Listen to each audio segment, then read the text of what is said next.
देखना class start हुई है क्या, किसी के पास है पता?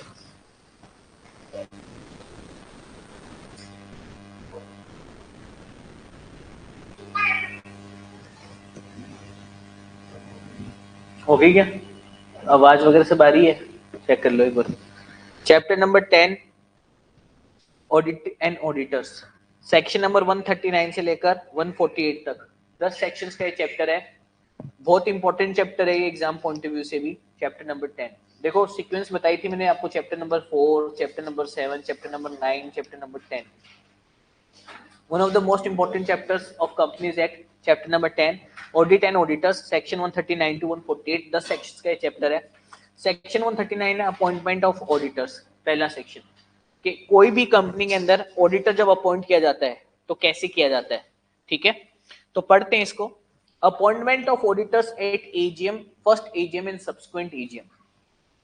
Applicability: the provision of section 131(9) are applicable to all the companies except government companies and any other company owned or controlled directly or indirectly by central government, one or more state government, or partly by central government and partly by one or more state government. तो government company को छोड़ दो या उन companies को छोड़ दो जिनके ऊपर गवर्नमेंट का कंट्रोल है, बाकी सारी कंपनीज के ऊपर सेक्शन 139(1) अप्लीकेबल होता है। Appointment and reappointment of auditors till 6th AGM. At the first AGM, every company shall appoint an individual or firm as an auditor. The auditor so appointed shall hold the office from the conclusion of first AGM till the conclusion of 6th AGM.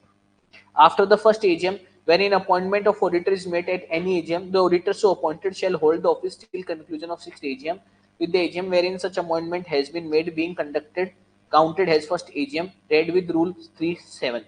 As a consequences of amendment of section 139 of the Companies Act 2013 by the Companies Amendment Act 2017, there is no requirement of ratifying the appointment of the auditor. अब देखो इसको समझना पड़ेगा थोड़ा सा।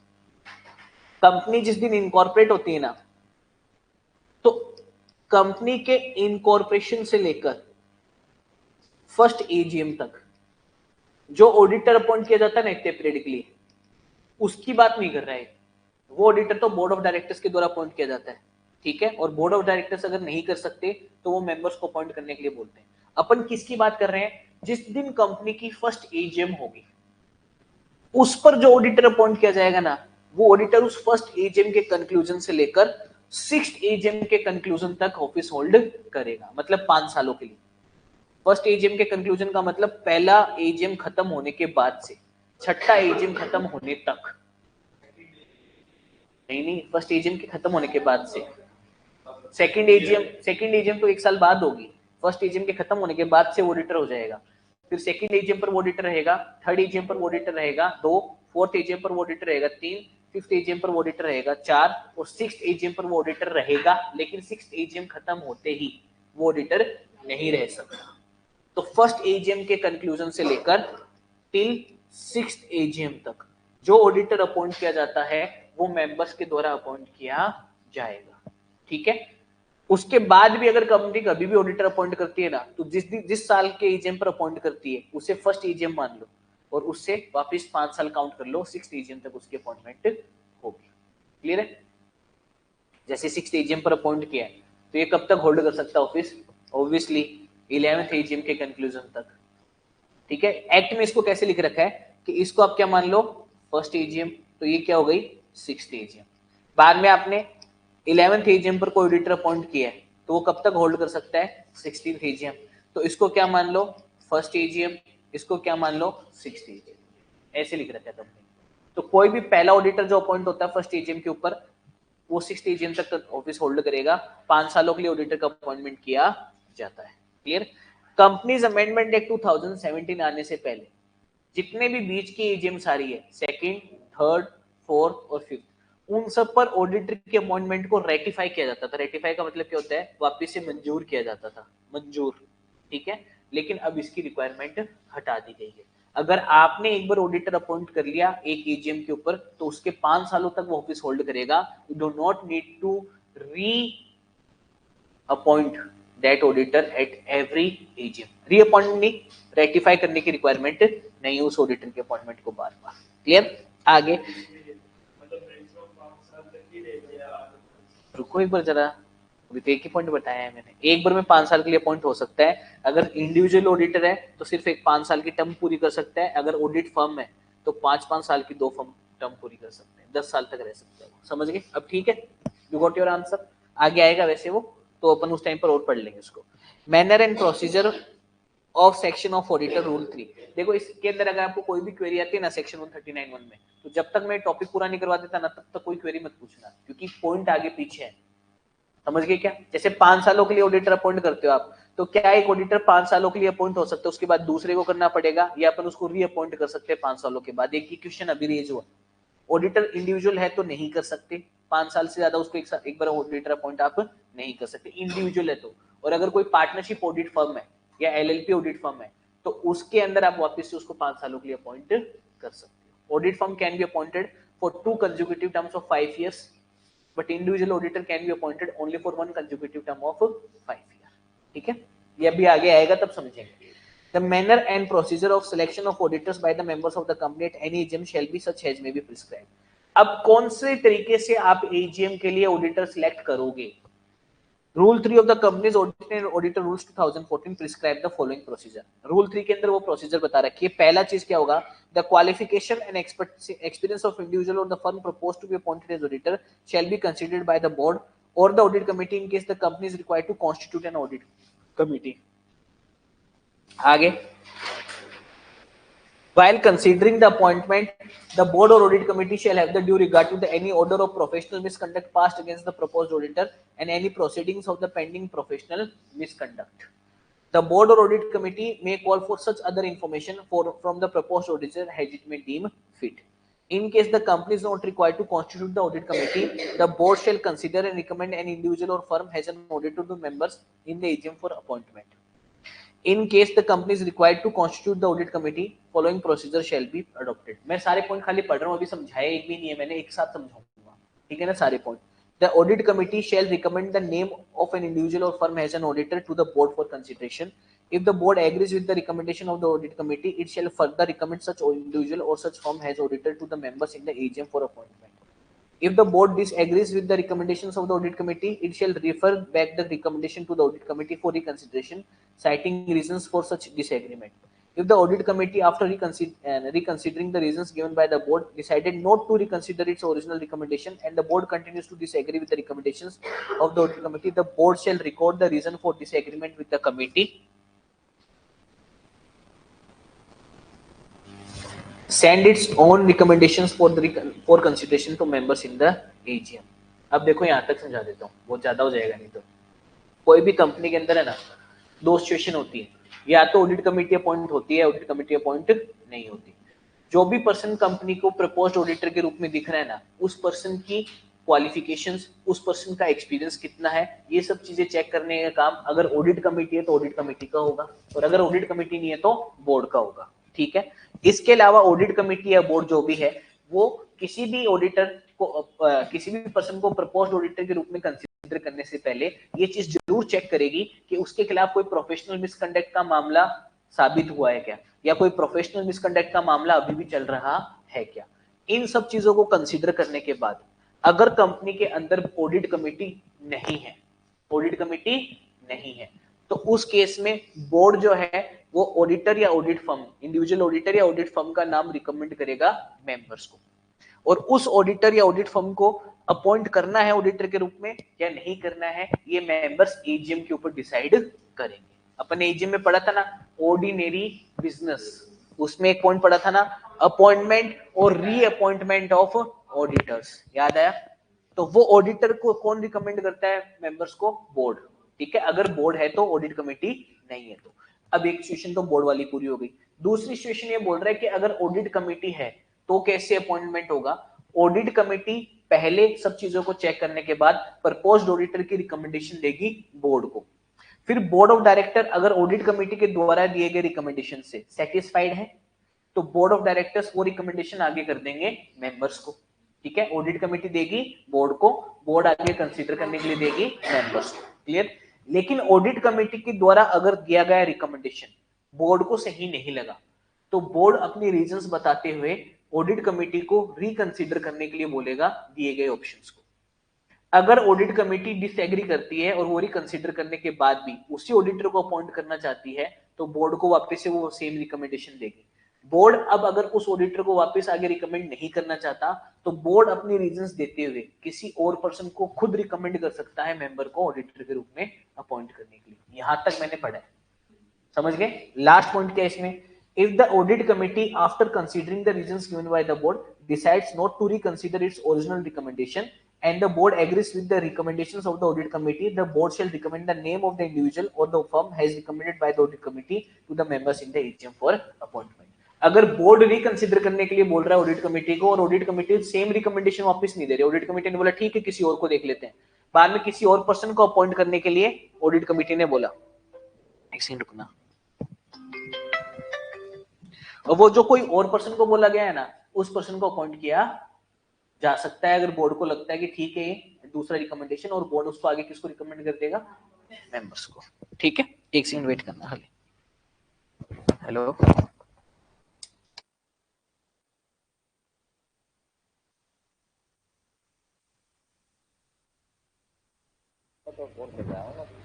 हाँ समझ में आई बात।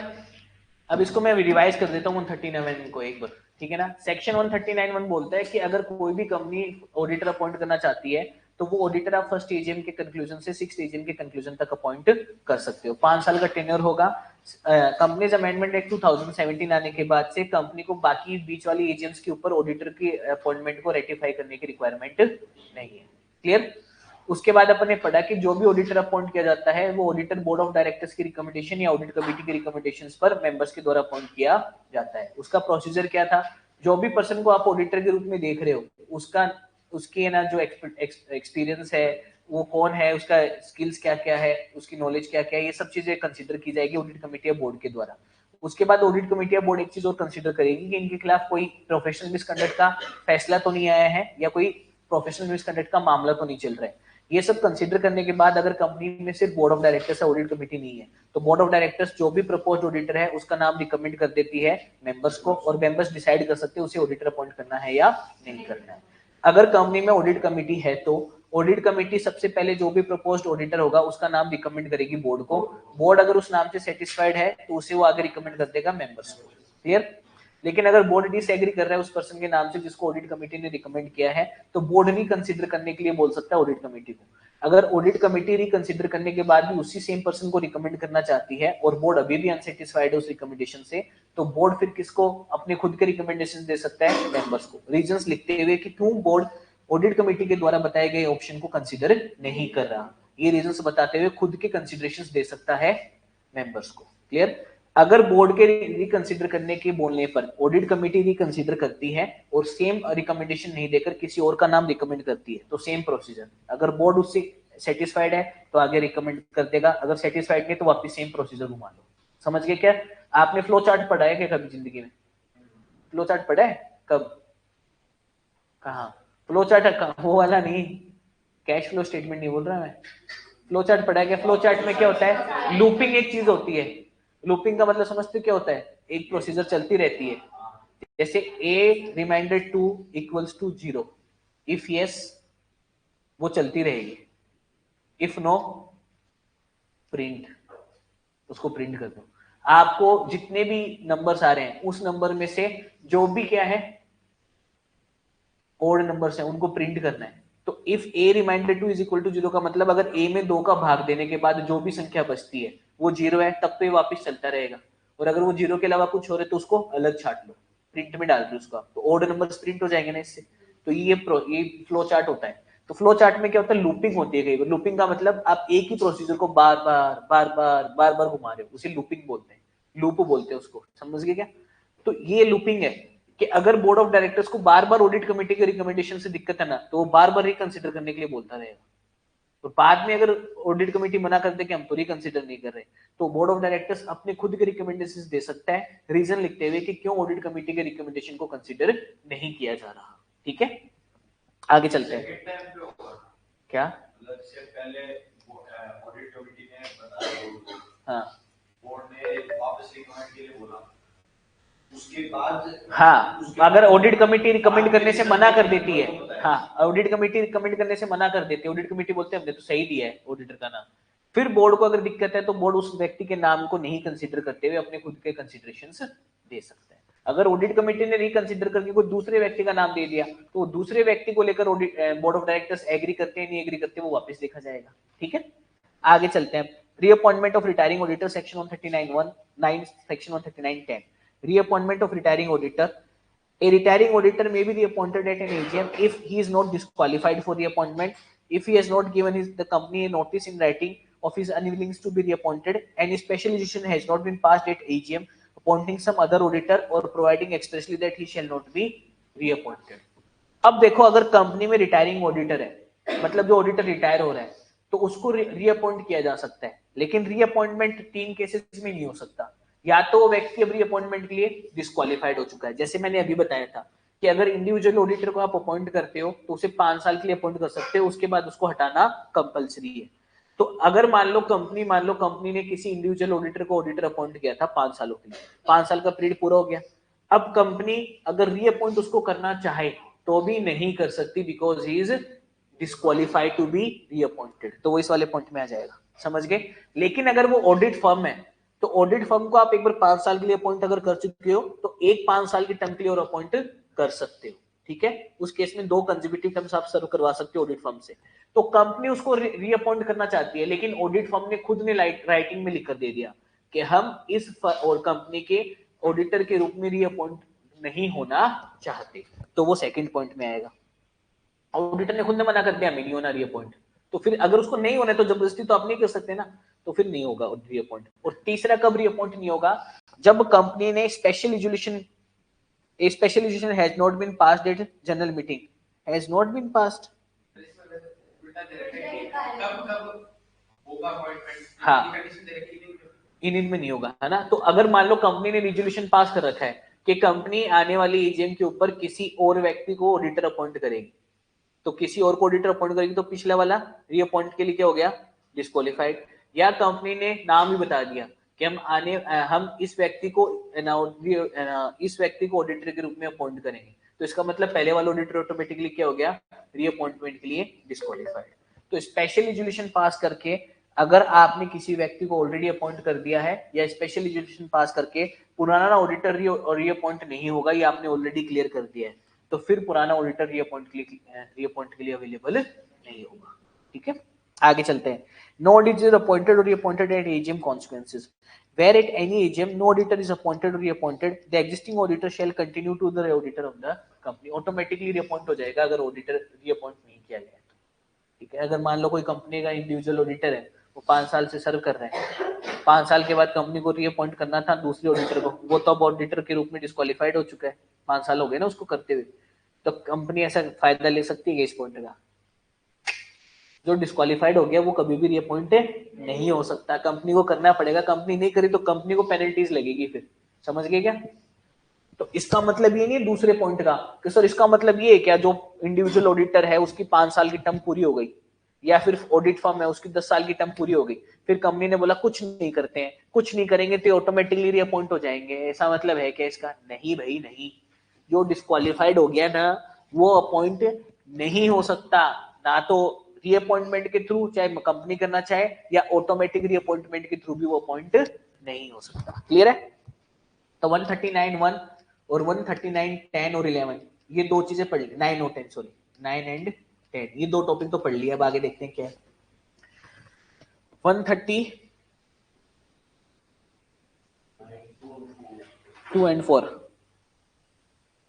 यार, ये तो टाइम लेगा, इसको तो बाद में पढ़ना पड़ेगा। आगे देखते हैं कोई छोटा सेक्शन है क्या। हाँ, ये फर्स्ट ऑडिटर का देख लेते हैं।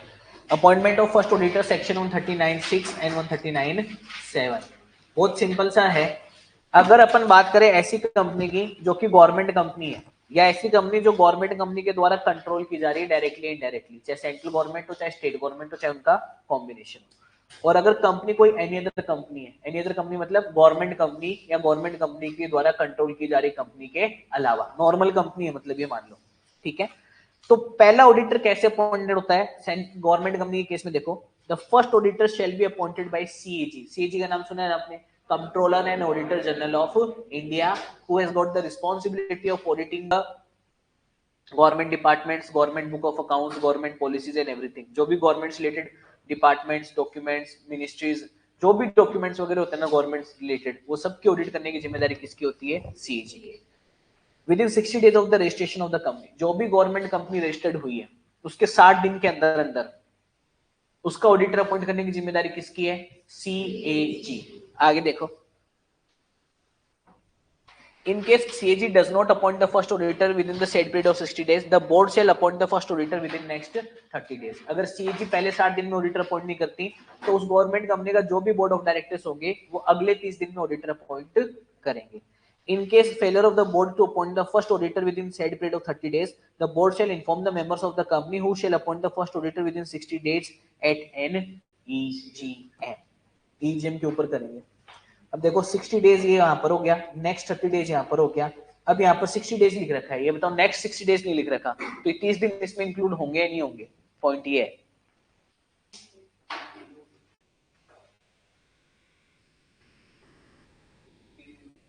तीस दिन में अगर वो नहीं करते तो 60 दिन आगे दे रखे हैं, तो मेरे ख्याल से तो देखो नेक्स्ट 60 डेज होने चाहिए।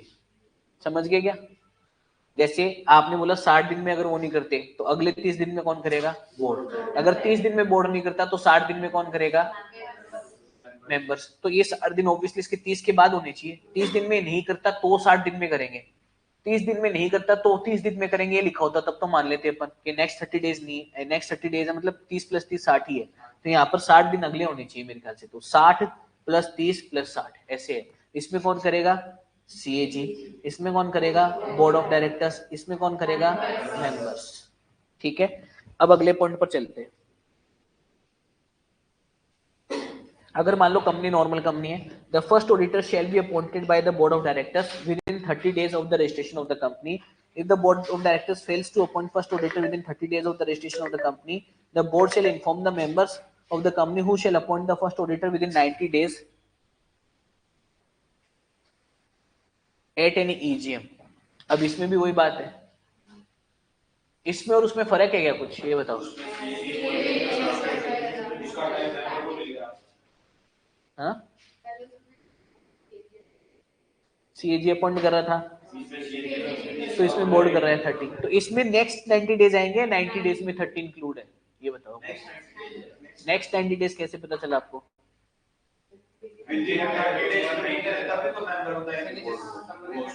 समरी में नहीं लिख रखा है नेक्स्ट 90 डेज, ये तो बोल रहा हूँ ना मैं। ये चीज मैं आपको क्लियर करके बताऊंगा, लेकिन मेरे ख्याल से क्या होना चाहिए वो बता देता हूँ मैं। यहाँ पर नेक्स्ट 30 डेज के बाद में अपन नेक्स्ट 60 डेज क्यों लेते हैं? क्योंकि इसमें 60 डेज कहां से काउंट करेंगे लिख नहीं रखा, लेकिन जब यहाँ पर अपन 90 डेज ले रहे हैं ना, तो इसमें 90 डेज एट एन ईजीएम कहां से काउंट होगा? इनकॉर्पोरेशन से।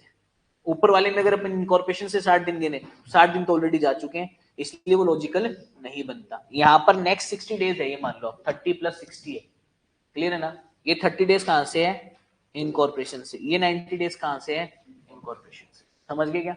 मेरी जो रीडिंग है ना इसकी वो ये है, क्योंकि ऊपर वाले में अगर आप 60 डेज इनकॉर्पोरेशन से काउंट करो तो 60 डेज तो ऑलरेडी जा चुके हैं, प्लस 30 डेज और जा चुके हैं बोर्ड के, तो उसमें 60 डेज इनकॉर्पोरेशन से लेने का लॉजिक नहीं है। लेकिन इसमें क्योंकि सिर्फ 30 डेज गए इनकॉर्पोरेशन से और 90 डेज दे रहे, तो 90 डेज कहां से काउंट होने चाहिए? इनकॉर्पोरेशन से होने चाहिए। नेक्स्ट 90 डेज लिखा होता था तब तो अपन उसको ले लेते 30 + 60, नेक्स्ट 30 + 90, लेकिन यहाँ पर क्योंकि नेक्स्ट 90 नहीं लिख रखा है, 90 डेज लिख रखा है, तो कहां से काउंट होंगे? वो इनकॉर्पोरेशन से होंगे। ठीक है, तो अभी तो समझाया मैंने। अगर इसमें अपन 60 डेज इनकॉर्पोरेशन से ले ले तो 60 दिन तो ऊपर ही पूरे हो गए, 90 दिन तो 60 दिन में कैसे करेगा वो? समझ गए क्या? हाँ, बोर्ड के 30 दिन काउंट कर सकते हैं, तो मैं बोल रहा हूँ ना कि 30 दिन बोर्ड के और 30 दिन एक्स्ट्रा, ये तो मैं चेक करके बताऊंगा, ये तो मैंने बोला है अभी। सो रहे थे क्या? तो फिर the first auditor shall hold the office till the conclusion of first AGM. Obviously first AGM में कौन अपॉइंट कर देगा? मेंबर्स अपॉइंट कर देंगे। तो जो पहला ऑडिटर होता है ना, वो पॉइंट होता है इनकॉर्पोरेशन के बाद से लेकर आपकी फर्स्ट एजीएम तक, conclusion of first AGM. First AGM के कंक्लूजन पर मेंबर्स अपॉइंट कर देते हैं, वो सिक्स्थ एजीएम के कंक्लूजन तक ऑडिटर रहेगा। आगे डेफिनेशन ऑफ गवर्नमेंट कंपनी समझाने की जरूरत है क्या? पढ़ी हुई है ना पहले चैप्टर के अंदर। आगे चलते हैं अब, ये पूरा हो गया। सेक्शन 139(5) से अपन पढ़ेंगे कल। बीच में मैंने सेक्शन छुड़वा दिया कि रीअपॉइंटमेंट और रोटेशन वाला, वो करेंगे और फिर यहाँ से आगे पढ़ेंगे, ठीक है ना। 139(1), 139(9), 139(10) और कौन से पढ़े हैं? 139(6), 139(7) ये पढ़ लिया अपन। 6, 7, 9, 10 और 1 इसके आगे अपन पढ़ेंगे कल।